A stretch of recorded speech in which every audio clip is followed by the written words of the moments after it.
Ok, cool. Donc, bonjour tout le monde. Je suis très content de voir que vous êtes toujours présents en grand nombre encore une fois. On commence la troisième saison des Mercredis Recherche. La troisième saison commence avec la 10e conférence qui va être tenue par le professeur Julien Mercier.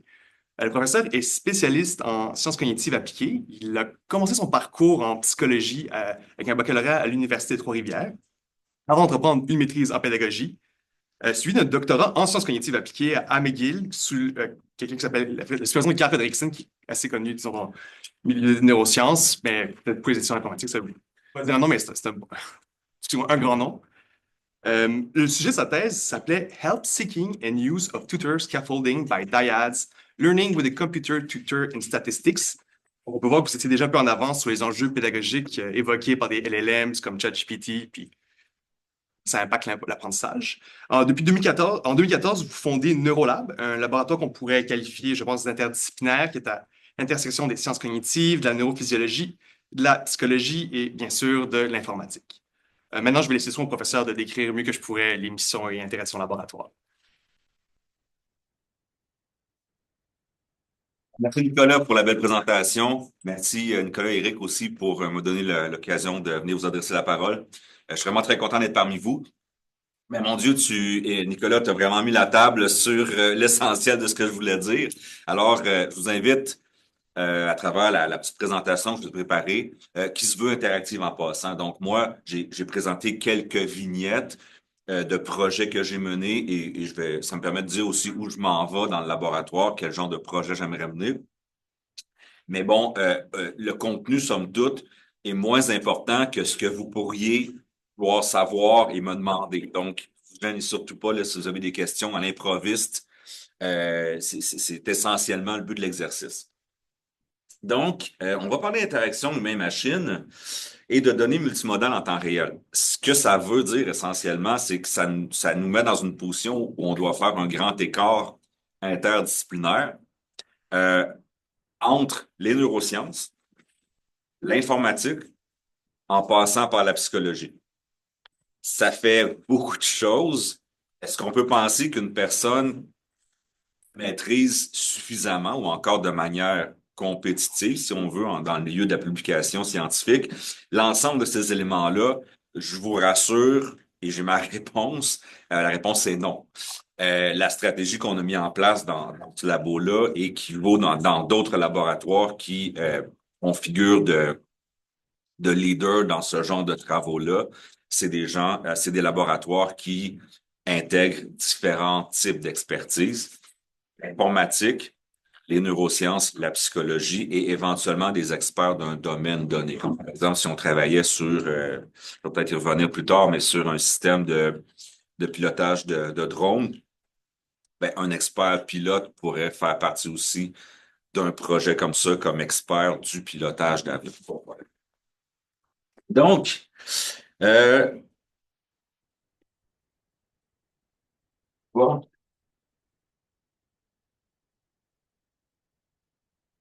Donc, le défi qu'on s'est donné dans ce labo-là, essentiellement, c'est atteindre la limite de la seconde, donc avoir des données à chaque instant, à chaque seconde, dans le contexte de mesures en continu au sujet de la cognition et des émotions. Donc, ce qu'on fait dans le laboratoire essentiellement, c'est placer des individus dans des tâches soit d'apprentissage ou des tâches de jeux vidéo. Donc, il est question d'interaction humain-machine, comment ces personnes-là agissent, réagissent, interagissent avec une interface dont on fait le design là, selon certains paramètres pour améliorer, par exemple, le plaisir qu'on a dans un jeu vidéo, éviter des accidents dans le pilotage de drone ou maximiser l'apprentissage dans une simulation en physique, par exemple. Donc, euh, l'idée, c'est est-ce que c'est possible de faire du meilleur design d'interface si on a davantage d'informations à propos des participants que l'information qu'ils nous donnent à voir. La recherche utilisateur est basée essentiellement sur des propos que des utilisateurs vont nous rapporter après une expérience ou Plus proche là, de mon idée d'avoir des mesures à chaque instant, on peut observer le comportement de cet utilisateur-là, les choix qu'il fait, comment il réagit dans ce va-et-vient là, interactif entre une commande d'un utilisateur et éventuellement la réponse d'une interface. Bon, ce qu'on nous donne à voir nous raconte une histoire quand même intéressante. Ceci dit, imaginez qu'on a un utilisateur devant une interface donnée, puis on le regarde aller dans la tâche là, qu'on lui demande de faire, peu importe laquelle. Qu'est-ce qu'on peut savoir à propos de ce qu'il pense ou encore comment il se sent au plan émotionnel à travers ce qu'il nous donne à voir? Mais pas grand-chose. C'est cette lacune au plan de ce qu'on aimerait savoir à propos des utilisateurs, puis ce qu'on peut effectivement savoir à propos des utilisateurs, qu'on essaie de combler à travers ce que j'ai appelé là, dans l'autre diapo, les données multimodales. Multimodal, ça veut dire quoi? Ça veut dire tu sors à peu près toutes les bébelles que tu peux imaginer et que tu branches sur un être humain. Tu recueilles des données à travers l'électroencéphalographie, le suivi oculaire, le rythme cardiaque, la conduction électrodermale, tous les senseurs qu'on peut mettre sur le corps et qui renseignent sur comment la cognition de cette personne-là fonctionne. Et après ça, ben, tu obtiens essentiellement un beau fouillis de données et c'est l'informatique qui embarque par la suite pour essayer d'interpréter ces données-là pour éventuellement répondre à des questions de recherche. Donc, le fil conducteur aujourd'hui, ça va être essentiellement les outils de mesure que j'évoque. Et donc, on va les passer dans l'ordre en commençant par le suivi oculaire, ensuite l'électroencéphalographie, qui est une technique d'imagerie cérébrale, ensuite la conductance électrodermale, pour finir avec la reconnaissance des émotions faciales. Donc, le fil conducteur, ça va être la série de ces équipements-là qu'on utilise, on va dire toujours ou encore généralement là, dans nos études sur l'interaction avec mes machines.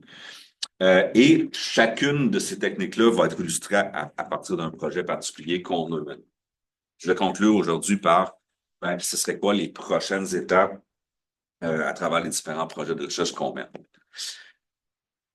L'idée étant que les étudiants de maîtrise et de doctorat qui se joignent à ce labo-là euh, ont accès aux données qu'on a recueillies antérieurement dans les projets. Pourquoi? Parce que, je vais vous le dire là, de manière un peu brute, mais l'un ou l'autre des projets que je présente aujourd'hui, ben, c'est 100, 200 000, 400 000, 800 000 $. Et donc, recueillir ces données-là, c'est extrêmement dispendieux. C'est illusoire de penser qu'un étudiant a ces moyens-là. Donc, la stratégie qui fonctionne bien jusqu'à maintenant avec les étudiants que j'ai eus et que j'ai présentement, c'est que les étudiants prennent un volet d'un projet et fassent des analyses là, sur une thématique qui les intéresse. Il y a vous dire, il y a énormément de thématiques possibles et même les projets qu'on mène visent à recueillir des données et répondre à certaines questions de recherche qu'on a identifiées pour avoir le financement. Mais les données sont tellement riches qu'on peut ensuite recycler, si vous voulez, ou réutiliser ces données-là à travers des analyses secondaires pour réaliser des projets là, qui sont publiés, qui sont publiables, de très bonne qualité. Parfait. Donc, juste pour vous donner un petit peu la saveur ou l'ambiance de ce qu'on fait, je vais vous pointer un petit peu là, à quoi ça ressemble les différents termes que j'ai utilisés déjà là, en termes de techniques de mesure. Donc, commençons par les bonnets ici, qui sont en fait le système d'électroencéphalographie. Donc, essentiellement, ce sont des électrodes qui sont sur ce bonnet-là et qui viennent mesurer le rayonnement électrique qui provient du cerveau. Et l'idée, c'est que le bonnet, en fait, donne les électrodes de manière très standard pour couvrir la tête, de sorte que d'une étude à l'autre, on peut répliquer des résultats parce qu'on peut garantir à travers ce bonnet-là que les électrodes sont toujours au bon endroit, peu importe le participant. Donc, ça, c'est pour le système de suivi oculaire, d'électroencéphalographie qu'on appelle aussi EEG, là, pour faire court. Julien, Oui, je peux mettre mon présentation pour qu'on voit mieux. certainement.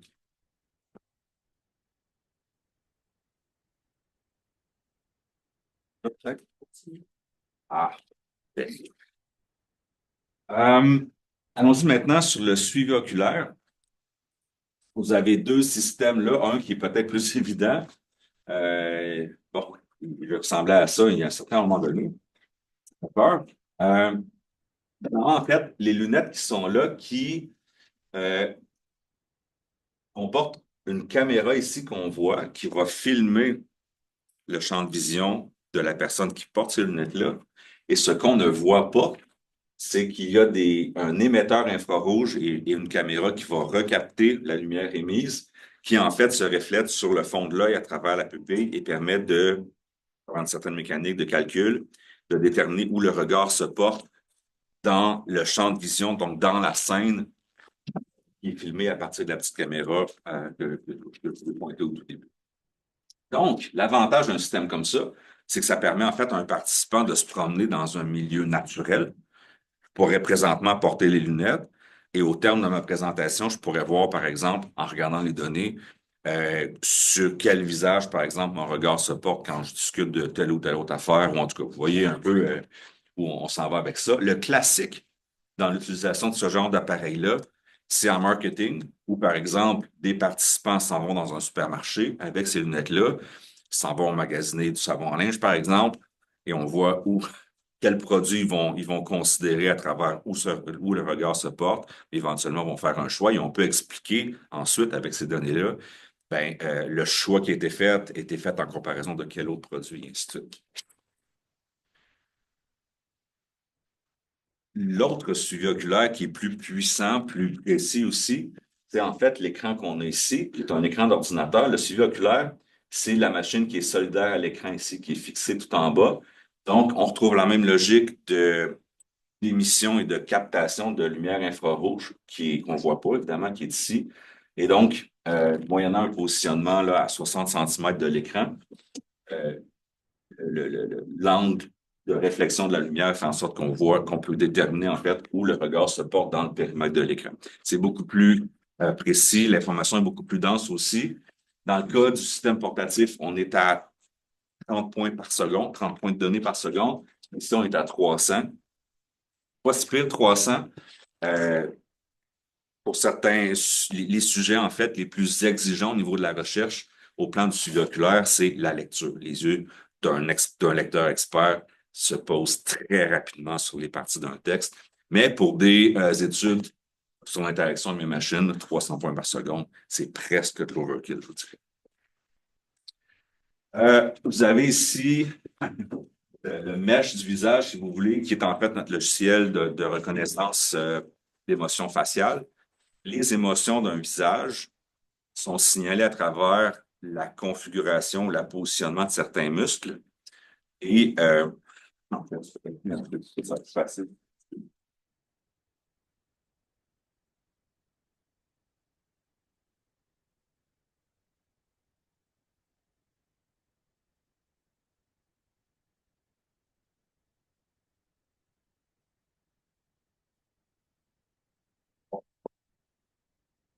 On est pré-câblé au niveau cérébral pour signaler différentes émotions de base à travers des configurations musculaires faciales très spécifiques et exclusives. Okay? Donc, vous avez ici en bas la joie, la surprise, la colère, dégoût, tristesse, peur et l'émotion neutre.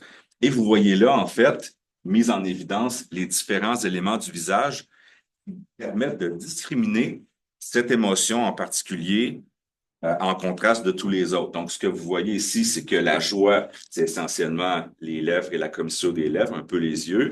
La colère, les lèvres ne sont pas impliquées, c'est vraiment au niveau des sourcils que ça se déroule. Tristesse, commissure des lèvres seulement et sourcils. La peur, l'écarquillement des yeux seulement. Donc, à travers ce qu'on a déterminé au niveau neurophysiologique sur quels sont les patrons faciaux associés à certaines émotions, ben, le logiciel que je vous montrais tantôt est capable de détecter le positionnement de ces caractéristiques dans le visage en temps réel. Ce qu'on fait, c'est qu'on filme le visage d'une personne en plan rapproché et on a autant de points de données que le film là, comporte de fréquences là, de 30 images par seconde, et ainsi de suite. Ouais.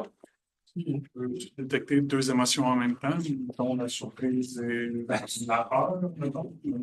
Ouais, ben ça, c'est tous des paramètres du logiciel. C'est sûr que euh, ce qui fait généralement, il y a un type d'output en particulier où ce n'est pas mutuellement exclusif. On pourrait dire, tag-moi l'émotion à chaque instant, la plus probable. Mais il y a aussi un autre type d'output qui est, ben, prends toutes ces émotions-là et donne-moi leur probabilité relative. Présumément, une personne ne vit qu'une seule émotion de ce type-là à un seul moment donné. Maintenant, l'estimation du logiciel, c'est un tout autre affaire.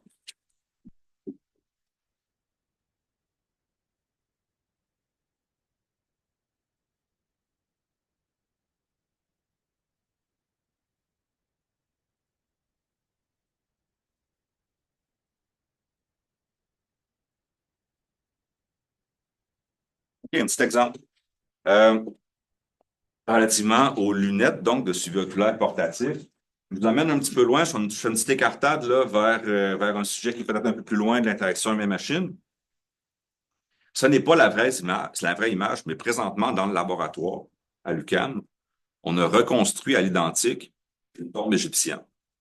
Et à partir de photos absolument extraordinaires. Donc, la tombe qu'on a, la reconstruction a coûté une fortune. C'est un objet de musée. C'est destiné éventuellement à être donné à un musée.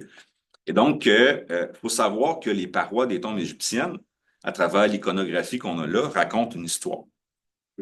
Et les gens, à cette époque-là, savaient comment parcourir la paroi pour décoder et éventuellement prendre connaissance de l'histoire qui est racontée.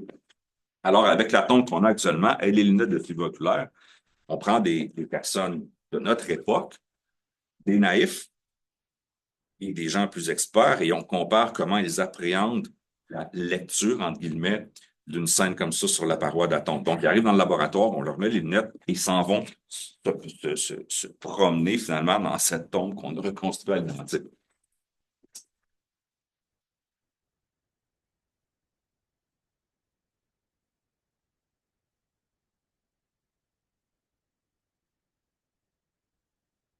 Connaissez le jeu d'Ubisoft Far Cry Primal? Vous allez me dire, vous n'avez plus le temps de jouer à ça.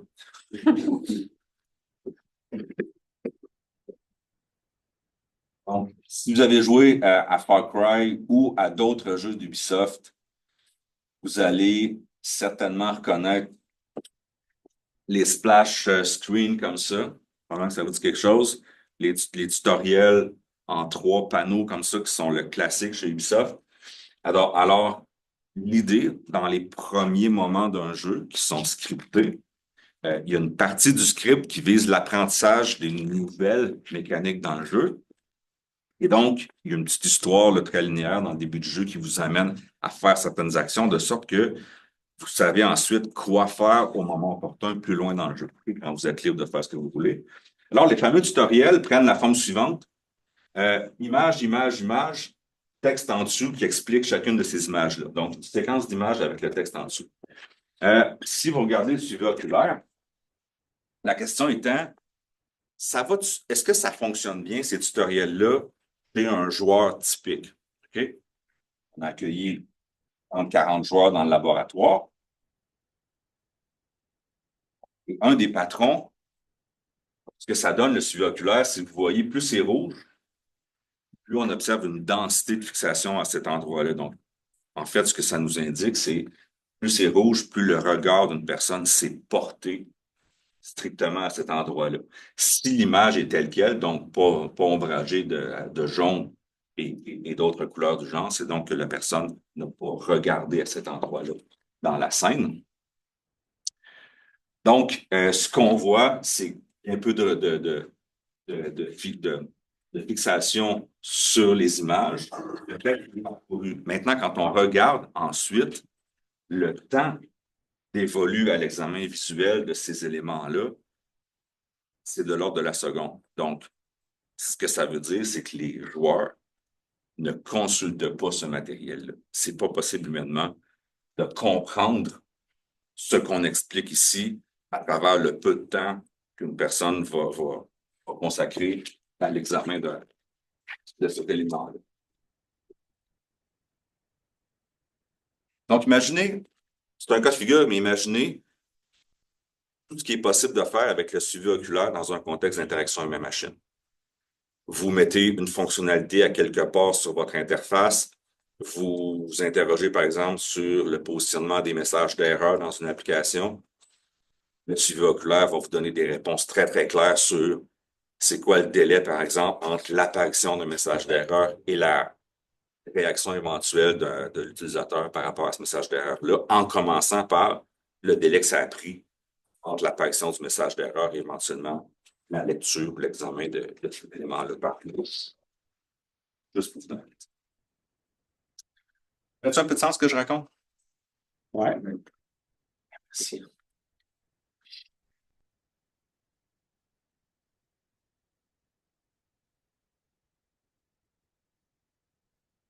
Éco-encéphalographie. Là, je tiens à mentionner que pour le cas de l'électroencéphalographie, on recueille des signaux qui émanent du cerveau. Ce sont des signaux électriques. Fait que si vous pensez, puis j'ai lu ça dans les médias, dans le New York Times il y a quelques jours, là, ça me fait dresser les cheveux sur la tête. Si vous pensez qu'on lit dans les pensées avec l'imagerie cérébrale, détrompez-vous. Et pourtant, je pense que c'est un article qui portait sur Meta, justement, avec leur show qu'ils ont fait récemment avec leurs lunettes de réalité augmentée, et ainsi de suite. Et on ne peut pas suivre les pensées d'une personne en temps réel, comme s'il y avait une espèce de board comme dans le métro là, qui nous défilait dans le front là, puis qui nous dit ce qu'on pense. Et oui, ça, on peut le faire. Vous savez comment on peut le faire? On peut obtenir cette information chez une personne. On peut le protocole à voix haute. Comment dit, on va faire une tâche et on demande à la personne de verbaliser ce qui lui vient en tête. Ça, on va avoir comme le truc qui lui défile dans le front, elle va vous le dire. Ouais. Puis là, non, non, c'est pas du tout. Ouais. Une question concernant le G. Ouais. Si on se fait au pipeline classique, confiance cognitive, perception, représentation, Ouais. raisonnement, Exact. action. Ouais. Est-ce que le EEG permet de dire l'activité actuelle là est s'agit d'une perception? L'activité maintenant dans la seconde S2, il s'agit d'une représentation. Et puis raisonnement, est-ce que ça le permet? Il y a deux paradigmes au niveau de l'EEG. Il y a ce qu'on appelle les potentiels évoqués ou Event-Related Potential, ERP. Okay. Et ça, il y a des composantes dans un signal qui ne dépasse pas une seconde. OK? On a un potentiel évoqué à 100 millisecondes, 200 millisecondes, 300 millisecondes, 400, 600. Puis il y a des polarités. Donc, N400, c'est négatif, P600, c'est positif. Où je vais en venir, c'est que les éléments les plus interprétables, on va à la théorie, qu'on a à propos de l'EEG sont issus de ce paradigme-là. Ce qu'on doit faire, c'est répéter un stimulus ou des catégories peu nombreuses de stimulus pendant plusieurs fois, comme des dizaines de fois, en fait 50 fois, par exemple. Une catégorie de stimulus, de stimuli, 50 autres fois, une autre catégorie qu'on va comparer ensuite quant à ce fameux ERP qu'on obtient.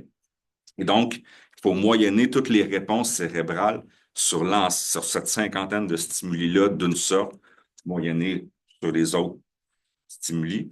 Et après ça, on fait une comparaison statistique pour étudier un processus en particulier. Là, les composantes que je viens d'évoquer, certaines portent sur la perception, les plus rapides, et d'autres portent sur certains aspects du traitement, du processing, du traitement, si vous voulez. Mais dépasser 600 millisecondes, le signal se brouille et on ne peut plus rien en dire. Et ce qu'on n'a surtout pas, puis peut-être que c'est là que je parviendrai à répondre à la question, c'est on ne peut pas enfiler une première seconde, puis après ça se dire, ben oui, je fais une moving window, je me tasse d'une seconde, je recommence mon temps zéro. Non. Autrement dit, tu présentes ton stimulus, tu regardes la réponse, tu as 2 secondes où le participant ne fait rien pour être sûr de revenir au baseline. Après ça, on recommence avec un autre stimulus. Autrement dit, le décours naturel d'une tâche à travers une séquence d'événements différents, ça ne s'appréhende pas avec le jeu. OK. Oui, ça dépend. OK. Mais nous, pas ce qu'on fait. Ce qu'on fait, c'est qu'on prend l'EEG en continu et notamment à travers des transformations de Fourier, donc de la puissance dans certaines bandes de fréquences, on calcule ce qu'on appelle des métriques, qui sont en fait une inférence plus ou moins bétonnée, mais la réplication de cette étude-là en psycho nous permet là, de raffiner l'interprétation. Autrement dit, on prétend que certaines proportions de puissance dans certaines bandes de fréquences, à certains endroits de l'EEG, témoignent, par exemple, d'un concept qu'on appelle la charge cognitive.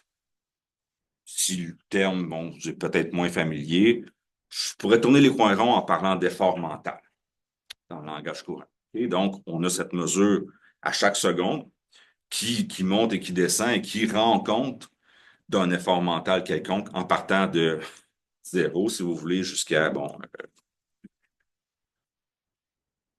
Une autre mesure qu'on utilise aussi communément avec le G, c'est plutôt du côté affectif et c'est la dimension de la valence. Donc, ce que vous avez là, la valence émotionnelle, c'est un continuum avec un point milieu neutre. Et puis, d'un côté, on a de 0 jusqu'à peu importe, qui est la valence négative, autrement dit, à quel point un stimulus est vu et perçu comme négatif, okay, ou suscite des émotions négatives chez une personne. Et à l'opposé, on a à quel point un stimulus pourrait être considéré comme positif. Donc, c'est une des dimensions des émotions, ça, d'être neutre, négative, plus ou moins, ou encore positive, dans une certaine mesure. Ce que vous avez là, en fait, c'est le décours temporel sur 90 minutes de jeu avec le même jeu d'Ubisoft de tantôt. Donc, vous avez, au fil du temps, cette espèce de variation continue de la valence émotionnelle. Ben, le défi qu'on a, c'est bien beau d'avoir cette courbe. OK? Puis là, on peut dire, ben, OK, la valence a varié de temps. Oui, mais quoi? Ce qui est majeur et ce qui est relativement énergivore dans les projets qu'on mène, c'est que cette courbe-là qu'on a sur toute l'expérience dans l'utilisation d'une interface, par exemple, ben, doit être segmentée pour, après ça, pouvoir être comparé notamment. Donc, ce qu'on a ici, les différents éléments qui sont là, vont codifier pour un participant, ça peut varier d'un participant à l'autre, les différents éléments du scénario qu'on lui fait parcourir dans l'interface. Là, dans ce cas-ci, dans le cas du jeu vidéo, ben, au début, on avait une introduction qui est une espèce de film mise en contexte dans le jeu. Après ça, une première étape qui est ben, apprendre à se déplacer. Après ça, une deuxième étape qui est apprendre à utiliser la vision nuit dans le jeu, et ainsi de suite. OK? Donc, ces éléments-là, ensuite, peuvent appartenir à des catégories plus générales, où, par exemple, ça ici, ça ici, ça ici, ça ici, ça ici, c'est considéré comme une seule et même chose. Donc, je vais moyenner cette courbe-là pour ces éléments-là et je vais éventuellement comparer avec la moyenne d'autres éléments qui gagnent à être comparés entre eux. Qu'est-ce qui décide? Qu'est-ce qui est comparable ou pas? Ben, c'est du ressort de la psychologie, c'est de dire, ben, ce qui s'est passé là-dedans devrait susciter certaines réactions, en principe, chez cet être humain-là, et cette réaction devrait être différente dans ces contextes-là versus dans les autres contextes où il y a un peu la espèce de dynamique analytique qui s'installe. Une question. Est-ce que vous avez déjà testé avec des jumeaux identiques, voir s'il y avait le même pour savoir Ouais. au même moment s'il y avait les mêmes réactions? Là? Non, je comprends. Ça serait assez majeur. Les études sur les jumeaux, il y a un premier problème important, c'est d'en trouver. OK? C'est un bon problème. C'est un gros problème. On va pas là. Ceci dit, évidemment que c'est bien beau de parler d'une courbe, mais c'est quoi la standardisation derrière cette courbe-là? Ben, il y a toutes sortes de manières de faire ce qu'on appelle un baseline. Autrement dit, on prend chaque personne pour ce qu'elle est, puis on calibre cette courbe-là selon un état de base là, qu'on connaît au départ. on place les participants au début systématiquement dans certaines circonstances, on ne demande de rien faire. Et puis après ça, ben, on moyenne là-dessus. On standardise là-dessus.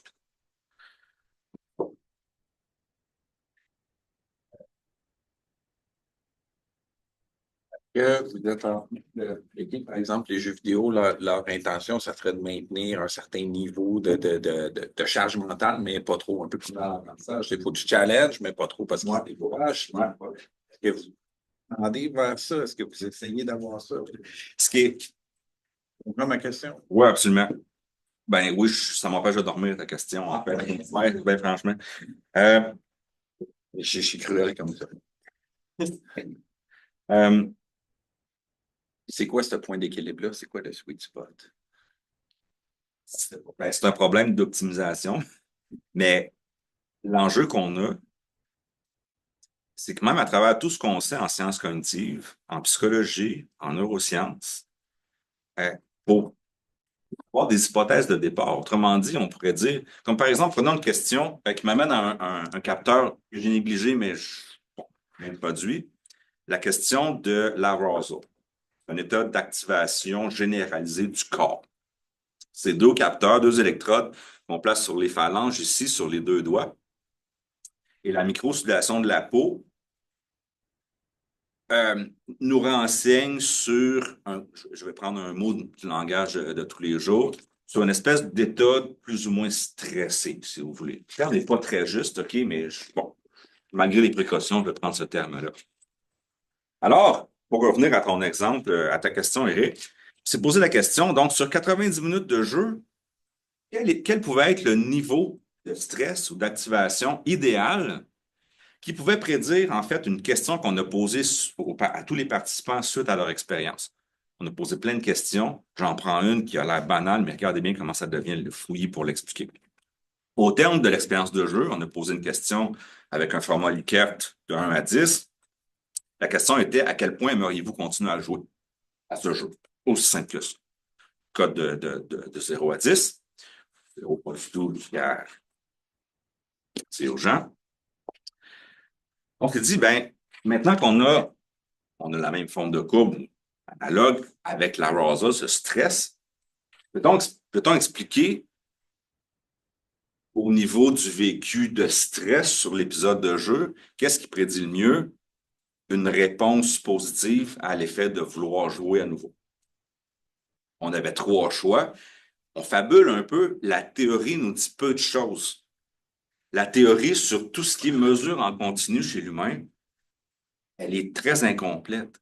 L'humain, on le décode, on fait du reverse engineering à propos des êtres humains pour savoir comment on fonctionne, alors qu'on ne s'est pas créé. OK?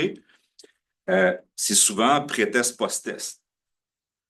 Je prends des mesures, je te fais vivre quelque chose. Je prends d'autres mesures, je regarde le changement. Idéalement, le cas classique, j'ai un autre groupe qui vit quelque chose de différent, ou rien pantoute, sur lesquels je prends des mesures pareilles que je compare. C'est cette mécanique-là. Donc, cette idée d'avoir une densité d'informations fine dans le temps, c'est un paradigme nouveau et on n'a à peu près aucun paramètre ou aucun garde-fou théorique qui nous permet d'avoir des idées de départ, hypothèses raisonnables. Je reviens à mes choix possibles. On s'est dit, ben, y a-t-il un niveau optimal, genre peut-être pas trop élevé, pas trop bas, d'arousal ou de stress qui permettrait de mieux prédire, par exemple, qui serait le plus associé à une réponse favorable au fait de rejouer, où on s'est dit, dans un autre cas, on s'est dit, est-ce que c'est plutôt un stress maximal, par exemple, où genre la personne est vraiment en état d'alerte, donc puis là, on ne sait pas l'alerte, on ne sait pas si c'est négatif ou positif, c'est juste un niveau d'activation. La personne est vraiment dedans en termes d'activation. Ben, il s'est avéré, en fait, que c'était ni un ni l'autre. C'était la quantité de variation de ce stress-là dans le temps. Donc, plus ça variait, ben ça, c'était corrélé éventuellement avec le fait de vouloir rejouer. Donc, la réponse à la question, ben, c'est qu'il n'y a pas de niveau optimal.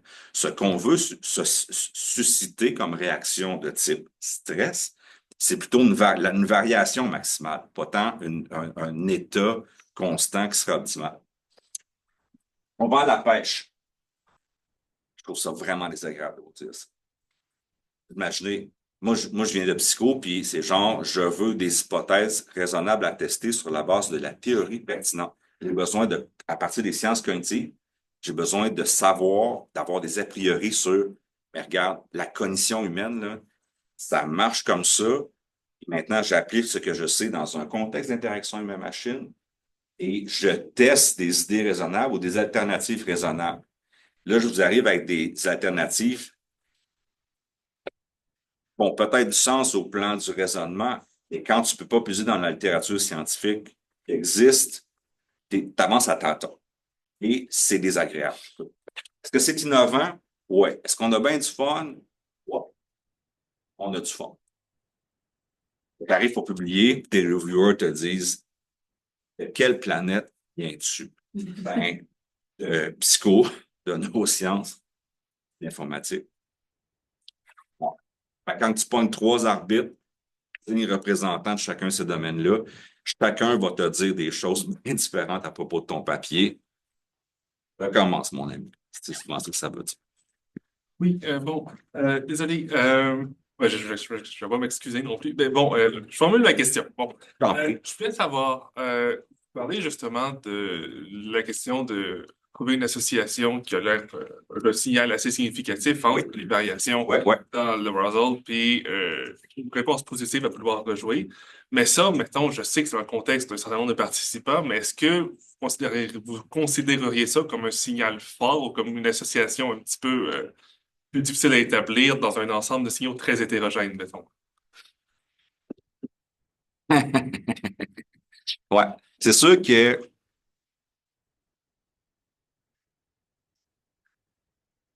quand on n'a pas une idée claire sur le concept qu'on mesure, on mesure l'arousal, OK?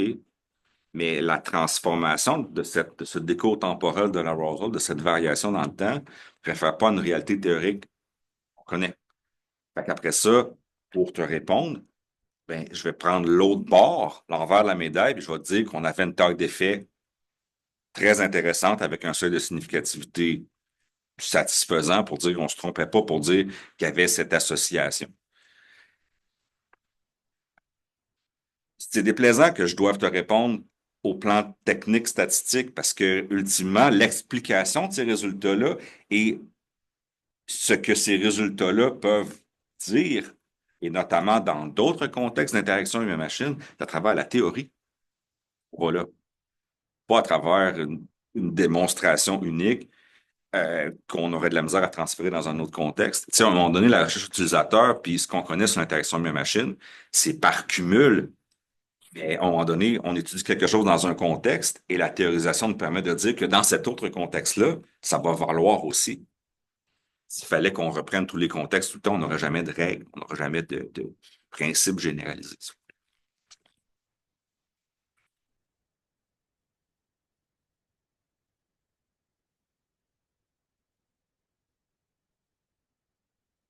Ouais. Là, ce que je vous ai dit jusqu'à maintenant, c'est on est capable de codifier, avec tous les bémols que j'évoque, certaines réponses cognitives et affectives de notre humain. Et on a beaucoup travaillé sur aligner tout ça sur une résolution temporelle de 1 seconde. L'effort mental dont je parlais tantôt, c'est un exemple, ça, qu'on est parti de la recherche fondamentale et dans le lab, on a poursuivi cette recherche fondamentale-là. De tout, on ne fait pas ça, on fait de la recherche appliquée sur le développement d'interactions humaines-machines. Mais on avait des recherches fondamentales qui nous disaient, ben, on a un point de données aux 4 secondes. Mais nous, on a tout le reste, on l'avait à 1 seconde et une métrique importante, fatigue, l'effort mental, on l'avait aux 4 secondes. Donc, toutes les analyses venaient contraindre finalement à un point de données aux 4 secondes. Donc, on a fait un petit peu de mathématiques et on a finalement proposé cette métrique-là maintenant qui est une résolution et une validité acceptable au niveau de la seconde. Bon, ça, c'est un côté. Tu as ton humain, tu es capable de appréhender à chaque seconde. Dans l'interaction humaine-machine, ce qui te manque, c'est l'envers de la médaille, le contexte, ce qui se passe du côté de l'interface. Pourquoi on a eu tant de fun avec un jeu vidéo comme Ubisoft? C'est que l'univers, qui est un système fermé, donc le jeu vidéo, tout ce qu'il y a dedans, les personnages et ainsi de suite, c'est tout codifié et enregistré. Donc, on avait 2 fois par seconde pour vous livrer des secrets, là. J'espère que la NNDA me rattrapera pas. Et donc, les données des joueurs sont transmises 2 fois par seconde sur l'état complet du jeu. Quels sont les personnages, puis le personnage principal, évidemment, qu'on voit pas, est à quel niveau de point de vie, à quelle arme il a, et ainsi de suite, son inventaire, tout ça. On avait ça complètement en temps réel. Donc, toute la modélisation du contexte, on l'avait dans une résolution temporelle adéquate. On a l'humain à chaque seconde, on a le contexte, l'interface, 2 fois par seconde, ramené sur 1 seconde. Imaginez que si vous prenez n'importe quelle interface que ça vous tente d'examiner avec un être humain, imaginez le travail que vous allez avoir à faire, peut-être de codage manuel sur, l'humain, on l'a à chaque seconde, mais l'état du système, lui, c'est un log ou en tout cas, des fois, c'est plus compliqué. Donc, c'est bien beau l'humain à chaque seconde, mais ça prend l'interface aussi à chaque seconde.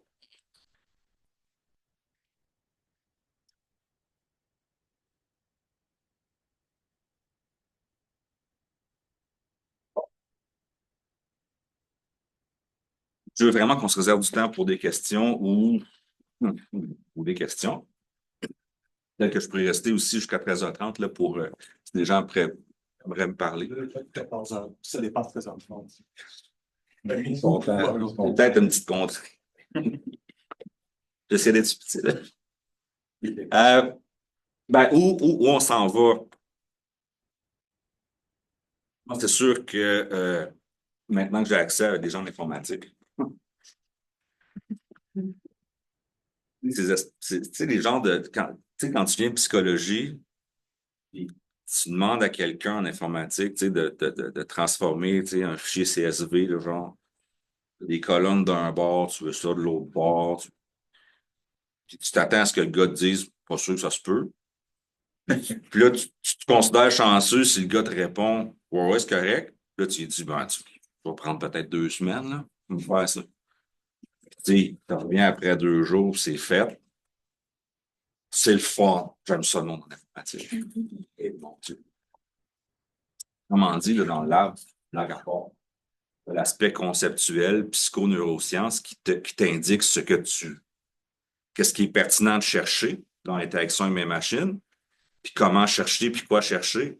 Et quand tu as toutes ces données-là, la mécanique informatique pour extraire de l'information à partir de données, c'est 2 choses. Les données, c'est une chose, l'information, c'en est une autre, les analyses, c'en est une autre. Il y a de la place pour du monde en informatique. Il y a des défis. Donc, on s'en va vers les interfaces neuronaux. Ce qu'on aimerait faire dans un premier temps, c'est être capable, par exemple, une de mes étudiantes va travailler sur l'effort mental, donc avoir cette espèce de relevé en temps réel ou presque réel de l'effort mental consenti par un utilisateur à chaque seconde. Puis on va le délai qu'il va être possible de faire. Même chose au niveau émotionnel aussi. L'autre chose sur laquelle je n'ai pas insisté, mais qui est pourtant la raison d'être de ce labo-là, c'est un laboratoire qui est financé par le Canada. Donc, il finance un exemplaire, si vous voulez, dans le pays, d'une seule chose, et toutes les autres personnes dans le pays qui veulent faire la même affaire viennent dans ce labo-là, si vous voulez. Donc, c'est les interactions intercérébrales entre 2 personnes qui coopèrent. La question qu'on a voulu poser, puis qui fait partie des fois de la promotion de l'UQAM là, pour le SICSUB, quand ils parlent du lab, ils disent, 2 têtes valent mieux qu'une, peut-être, mais dans quelles circonstances? Et c'est l'idée de considérer pas une personne, mais 2 cerveaux comme étant un système fermé. Puis l'information se brasse entre 2 personnes. Quels sont les éléments d'infrastructure, si vous voulez, biologiques qui sous-tendent le traitement d'informations à 2 têtes en même temps. C'est capotant. Bien franchement, c'est capotant. Quand on a fondé le labo, les gens en congrès me disaient non, essaye de faire des neurosciences sur une tête, puis tu viendras nous voir après. J'étais assez naïf pour persister là-dedans. On arrive avec des surprises maintenant, c'est vraiment chouette. C'est un laboratoire unique, hein, sur la présence même de tout l'équipement que j'ai évoqué.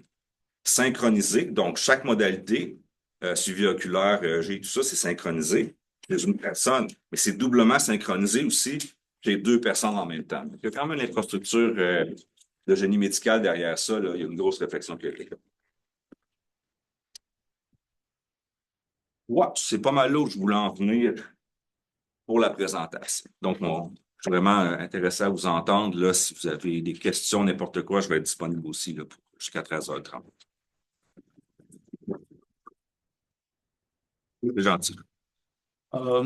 Puisqu'on parle de l'informatique et la psychologie j'ai une question relative au biais cognitif. Au biais cognitif? Ouais. Vous le savez, nous, êtres humains, on ne perçoit pas les choses de la même manière, notamment les interfaces humain-machine. Et on ne perçoit pas de la même manière, c'est qu'on va se représenter ou bien conceptualiser différemment. Par conséquent, on aura un raisonnement différent, on prendra des actions différentes qui peuvent être un outil de mesure et d'évaluation de l'interface. Je sais qu'on ne peut pas éliminer les biais carrément, mais dans vos travaux-là, à quel niveau vous prenez la réduction ou bien la minimisation des biais cognitifs? Parce que le travail, excusez, l'amélioration se fait sur l'interface. Donc, les utilisateurs, on ne travaille pas sur les êtres humains. On peut améliorer dans un sens, on va favoriser un type bien précis, une catégorie de personnes au détriment des autres. Ben, OK. La question est complexe, hein? Oui, je sais. D'ailleurs, ça m'a pris une tâche cognitive. Ah non, c'est bravo. C'est vrai qu'on a tendance à dire que si on veut jouer sur l'interaction humaine-machine, autant modifier la machine, c'est plus simple. Oui, sur le hardware, entre autres. L'humain, le hardware est comme assez canné, hein? Ça fait longtemps que ça n'a pas bougé. On a le même cerveau que les Romains du temps. Hein? On a le même câblage. C'est les connaissances, c'est le software qu'il y a dans notre tête qui est différent. Où je vais en venir, c'est que, ben, premièrement, pour des études chez des êtres humains, la règle de base, c'est contrôler les éléments importants pour une étude qui peuvent biaiser les résultats quand on les connaît à travers la théorie. Donc, on contrôle ce qu'on peut contrôler, sinon on laisse au hasard. Le hasard est un grand normalisateur ou it's a great equalizer. Okay? Donc, on laisse au hasard. Ce que ça présuppose, c'est qu'on va avoir une taille d'échantillon conséquente. Pour laisser jouer ce hasard-là, c'est la logique des grands nombres.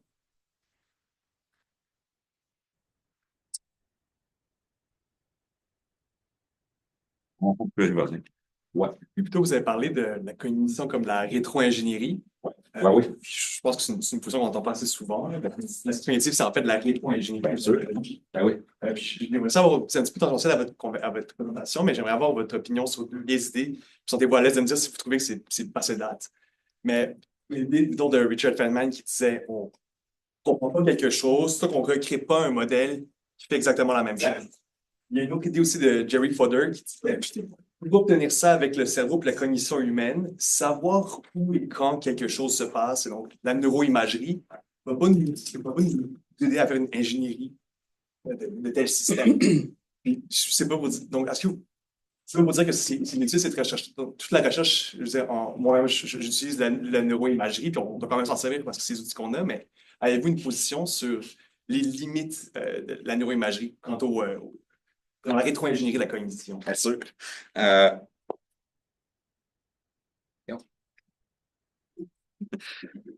premièrement, il faut vraiment.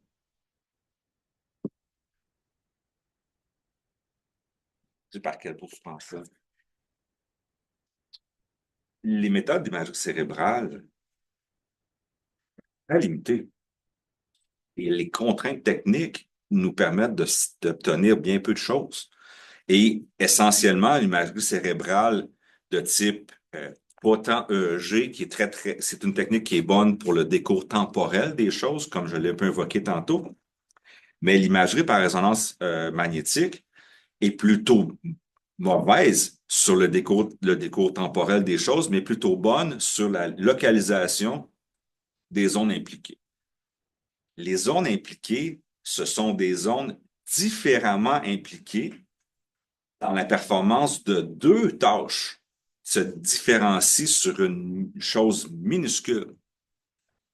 Et ça donne une espèce de boxologie, si vous voulez, où on comprend le cerveau comme telle région est associée à telle chose. Non, telle région est impliquée, mais pas exclusivement dans une performance cognitive, mais plutôt différentiellement, parce que les études comparent deux tâches différentes, mais très proches l'une de l'autre.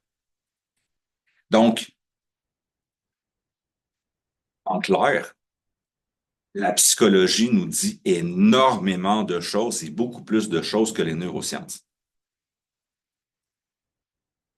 Où je vais en venir sur la... Et maintenant, ça me permet de répondre à la première partie de ta question. Tu disais, la modélisation est-elle la preuve ultime en sciences cognitives? Certaines personnes vont dire oui. Je ne suis pas en philosophie des sciences cognitives. Je ne vais pas me prononcer. J'aurais peur un peu. Dans ce temps-là, j'aime mieux ne rien dire. Ceci dit, les sciences cognitives requièrent des preuves de type mécanistique. On doit savoir ce qui se passe et on doit savoir comment ça se passe. Autrement dit, s'il y a un raisonnement, s'il y a fait n'importe quoi au plan de la cognition qui n'est pas automatique, un calcul, par exemple, n'importe quoi. Prenons un exemple très bête de calcul arithmétique. Bien, ces opérations-là peuvent être analysées et on sait quel genre d'opération mentale doit être réalisée dans quel ordre pour faire cette opération-là. Et on sait est-ce qui supporte cette opération mentale. Je ne sais pas si j'ai été clair.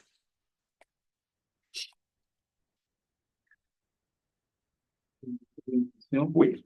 Deux petites questions. En fait, j'aimerais vous demander, est-ce que vous avez connaissance du projet de Neuralink d'Elon Musk? Oui.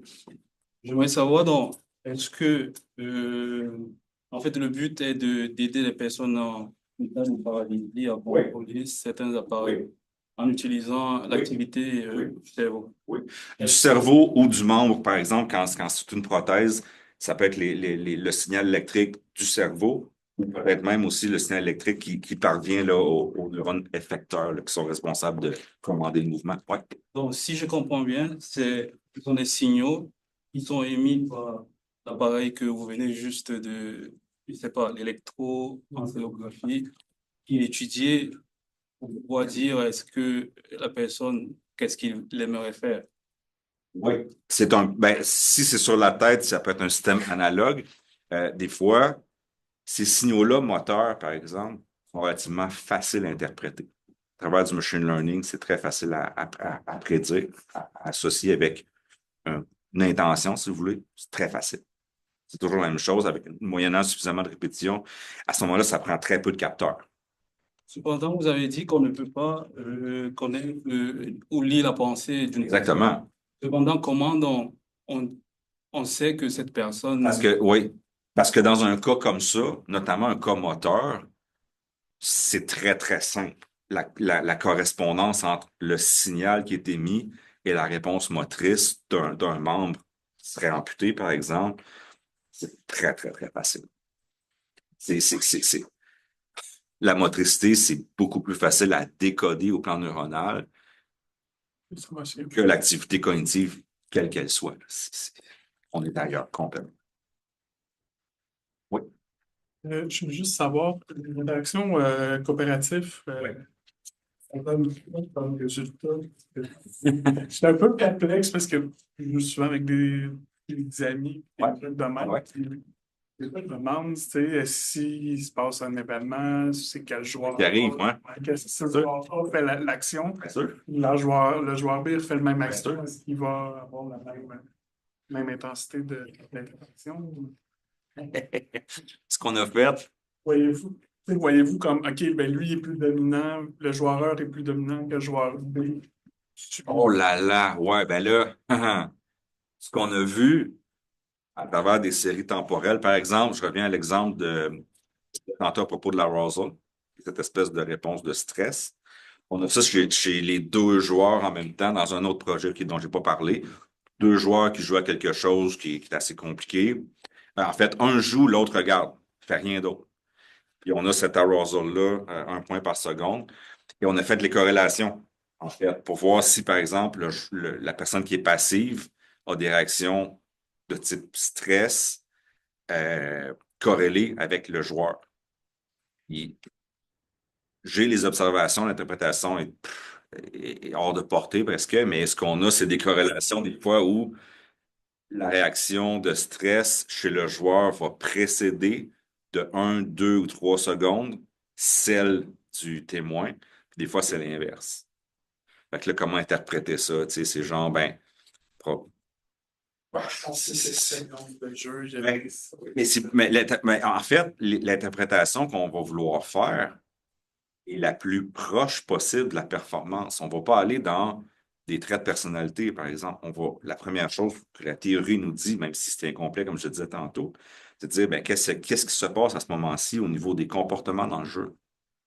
Permettrait d'expliquer une réaction du joueur actif ou du témoin. Euh,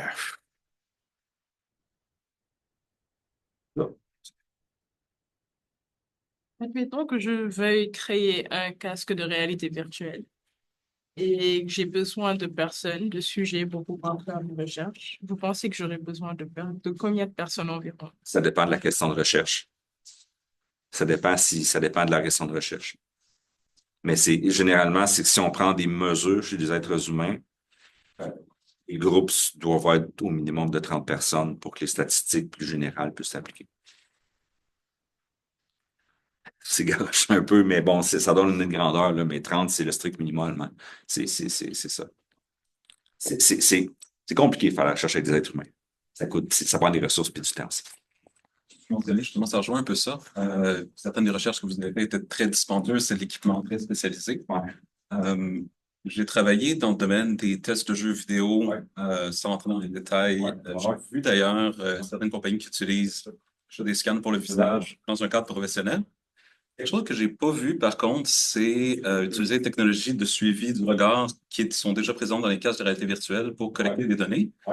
Est-ce qu'une des raisons pourquoi c'est pas fait justement dans le développement ou pour analyser le sentiment des joueurs, c'est pourquoi est-ce que ça se ferait pas? Est-ce que c'est parce que les environnements changeraient trop, que le taux de variance au niveau des individus? Je pense que, en tout cas, en contexte industriel, mon expérience est à l'effet que la pression du temps. Parce que la recherche utilisateur qui prend un certain temps, ça veut dire que la production est comme donne-nous nos réponses pour hier parce qu'on dit qu'on avance, il faut avancer. Donc, ce que ça veut dire souvent, c'est que les données avec le moins d'inférences possible vont être priorisées. Les entrevues post-expérience subjective où le participant, le testeur, tu répond à des questions, t'as-tu aimé ça, ça se moyenne tout seul, en 5 minutes, tu as tes résultats. Ça, tu t'en vas vers des méthodes un peu plus objectives, peut-être, mais très réductionnistes, où là, l'inférence entre ta mesure, ton signal, comme par exemple le suivi oculaire, où le regard se porte, et les inférences que tu vas faire sur comment le joueur a réagi, c'est des inférences longues comme le bras qui demandent la théorisation qui n'est pas toujours disponible dans l'industrie, de un, puis de deux, qui demandent du temps. Ouais, ben c'est ça. Mon Dieu, je suis bien désolé. On va voir, D'habitude, ça dure jusqu'à 2 heures, mais bon. On peut se dire quand même dernière fois, c'était super intéressant, je pense.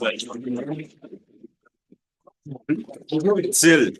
Si ça vous tente de jaser de la chose, c'est toujours possible de me rejoindre par courriel, prendre un petit café. Si le cœur vous en dit.